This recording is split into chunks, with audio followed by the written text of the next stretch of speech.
So there's a lot of things that happen to somebody when they come to fitness line down, when they enter through our doors. And one of those things that happens is that they meet me. And I tend to be shoeless around the gym, which prompts them to ask the question, should I take off my shoes?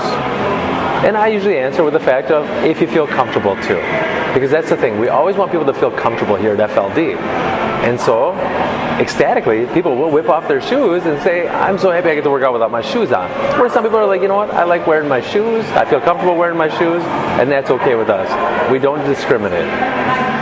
Why would we take our shoes off to exercise? There's so many nerve endings on the bottom of your feet that help to be the front line, help to be kind of the ambassadors, if you will, of the floor to your brain. So all these signals that are sent through your feet help to stimulate the brain, help to understand the environment better, to help you stabilize better. Because when those feet grab into the floor, something magical happens. Just think about it.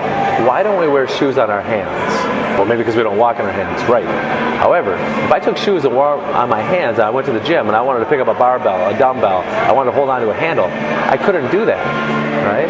And I would lack some of that internal information. The brain would not work that way. When I have shoes on my feet, I know I'm not grabbing things off the ground with my feet per se, but I am grabbing the ground, and that stimulation excites the brain, and it sends signals to your hips throughout your whole core saying, you guys better get on deck here, we're going to play. So when I'm grabbing onto a weight and I'm ready to do something serious like pressing over my head, my first feel is those feet in the ground. I press so hard in the ground with the feet, I stabilize my pelvis through my hip musculature. Core's turned on and my press becomes stronger, all because of that. I'm not saying that that cannot happen with shoes on, but the feelings, and we're all about feelings at Fitness Lying Down, the feelings that occur, the being able to, the feedback, the sensation of like, yeah, okay, I get that. You take your hand, you grab onto an implement, and you squeeze onto that implement, that sends a stability factor to your shoulder blades, to your rotator cuff, which is in charge of stabilization of your shoulder. And that helps to keep your shoulder joint more in a position of success that it can move freely without being injured. Same thing with our feet on the floor. When I grab onto the ground, my hip joint, if you look at it, the hip joint and the shoulder joint, both balls and sockets, both have a lot of similarities. So when I grab onto the floor with those feet, all of a sudden my hips take over. They turn on, they stabilize, and they also, the magical thing happens, is they create a better neutral pelvis. So many people we talk about have this anterior tilt. They let their hips tilt forward. And we try in the fitness world to coach and cue that, hey, pull up the front of your hips, all this, blah, blah, blah. When all we need to do is just tell somebody, push into the floor. Grab your feet into the ground and push as hard as you can to the ground. When you push into the ground, that ground pushes back into you, and that sends that signal once again.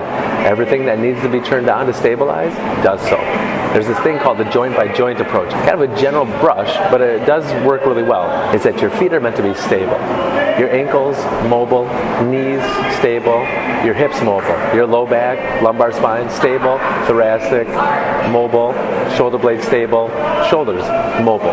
When I have a little problem, any of those little things, and any of those little joints, all of a sudden it's asking the next joint to do its job. So if my feet are failing to be stable, if I can't ground myself into the floor, then my ankles are going to be asked to be more stable. And that's going to make my knee want to be more mobile, my hip more stable. And that's going to cause those knee issues and those back pains that we experience, all because we can't get that connection. So the takeaway message here is be comfortable with what you have, but try it out. Explore your environment barefoot. Feel the difference that it will make, because it will, I promise you. When you take those toes and you spread wide those toes and you grab into the ground, and that might not be able to happen right away because of so much shoe wearing in our lives, but the more that you can let those feet be naturally out there, the more they're going to respond. You're welcome.